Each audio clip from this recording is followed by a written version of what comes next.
Ever since the Newton channel was announced, one of the most common questions we've gotten has been, what's the difference between the Newton channel and the Shelford channel? So is the Newton just a budget Shelford? The answer is no. They're both channel strips with different advantages, and chances are you're going to gravitate towards one or the other. To put it simply, you can think of the Shelford channel as the best of vintage Rupert, and the Newton channel as the best of modern Rupert. Let's compare both units, section by section.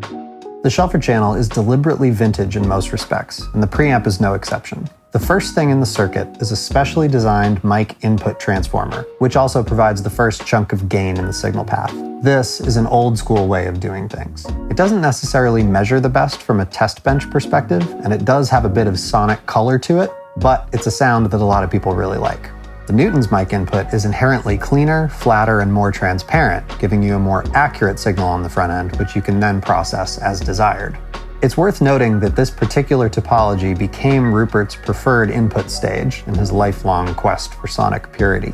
Of course, custom transformers are a huge part of what makes Rupert Neve gear sound the way it does. But it's mainly the output transformer, specifically the way that it behaves when it's driven by a Class A line amp, that creates the distinctive and impactful sound of a Rupert Neve design. The input transformers in Rupert's vintage gear and in the Shelford channel definitely provide a bit of the overall color, but most of those rich harmonics come from driving into the transformer balanced output stage, and the Newton and the Shelford both have that.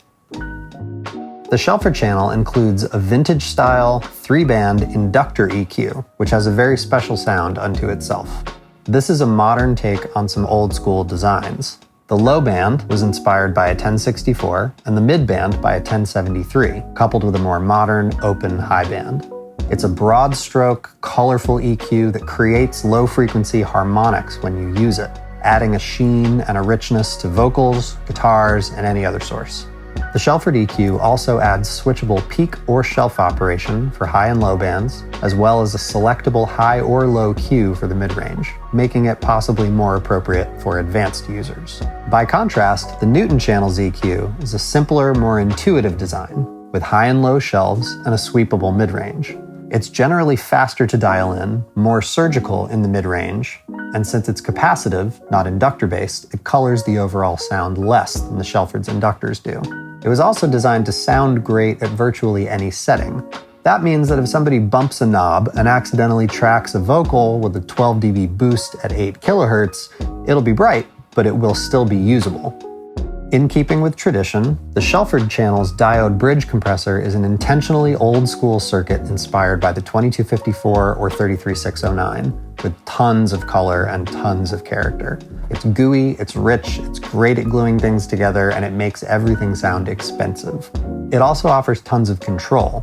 Switchable ratios, switchable timing, high-pass filter to sidechain functionality, and a full parallel path make the Shelford compressor the right choice if you really want to dig deep and fine-tune things.